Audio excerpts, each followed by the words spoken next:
For the first couple of months of the COVID-19 pandemic, many of us were feeling lonely, worried, uncertain. We didn't know what was going to happen.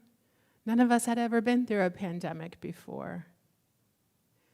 And each Saturday, a neighbor of mine would go around the block and drop something off at each of our houses, something to lift our spirits. The first week, it was a bag of sidewalk chalk so that we could go out onto the sidewalk and write affirmations for other people to help lift one another up, or pictures that would help people smile. Another time, she left us bubbles so that we could add some joy to the neighborhood.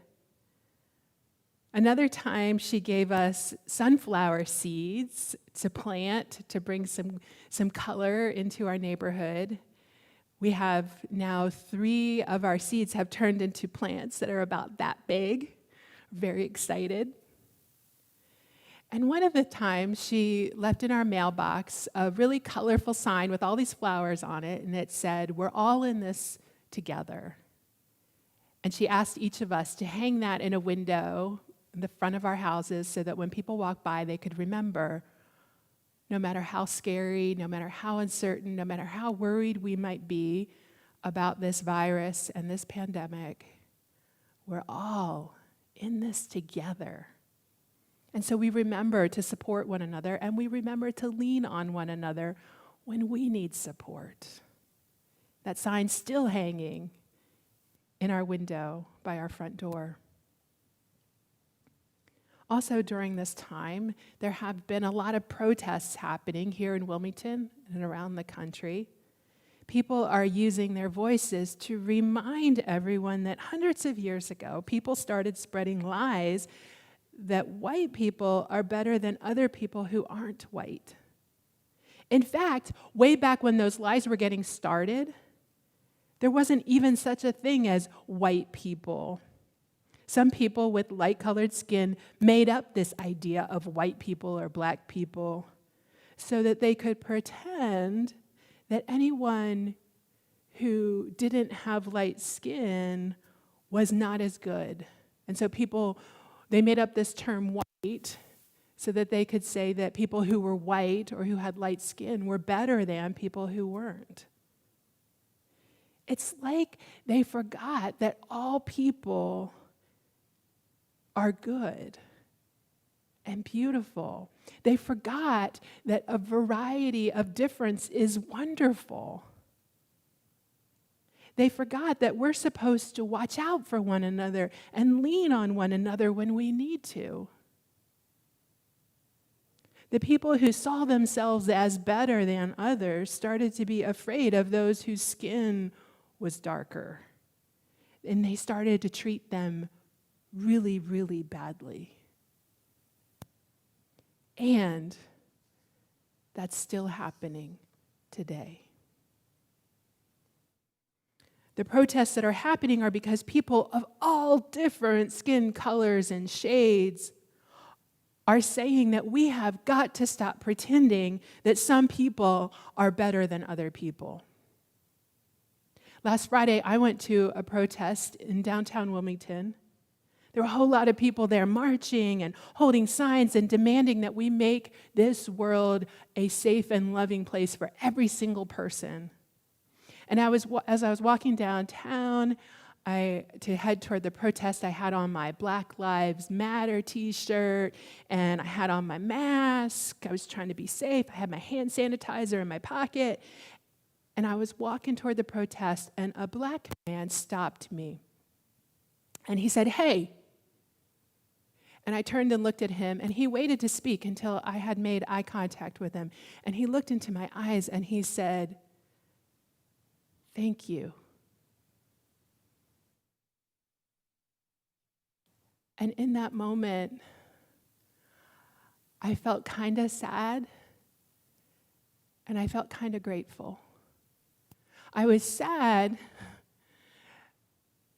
that his mattering was ever a question.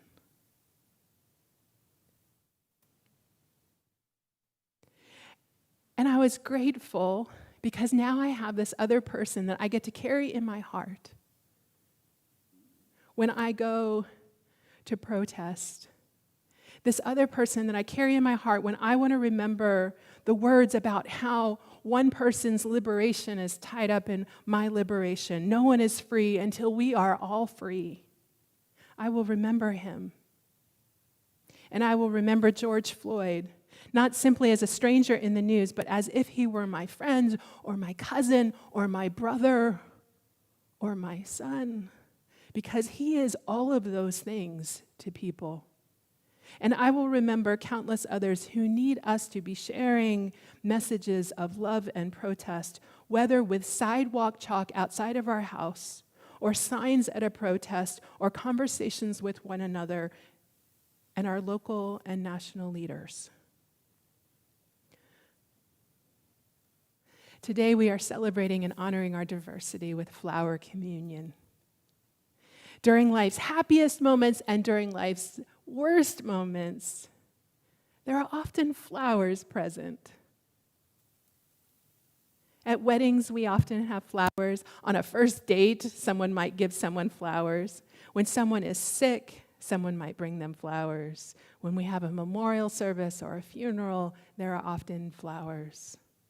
Flowers remind us that there is always something new about to bloom. Flowers remind us to expect unexpected beauty everywhere. It is no one flower's job to make the whole world beautiful. I want you to remember that. It is no one flower's job to make the whole world beautiful. We all do that together. We encourage one another to grow and to bloom. We watch out for one another and we make sure that we share resources instead of keeping everything for ourselves. We create space for one another. We don't crowd anybody out. We lean on one another for friendship and support. We use our voices and our power to protect one another, to remind one another of their beauty, and remind one another that they matter.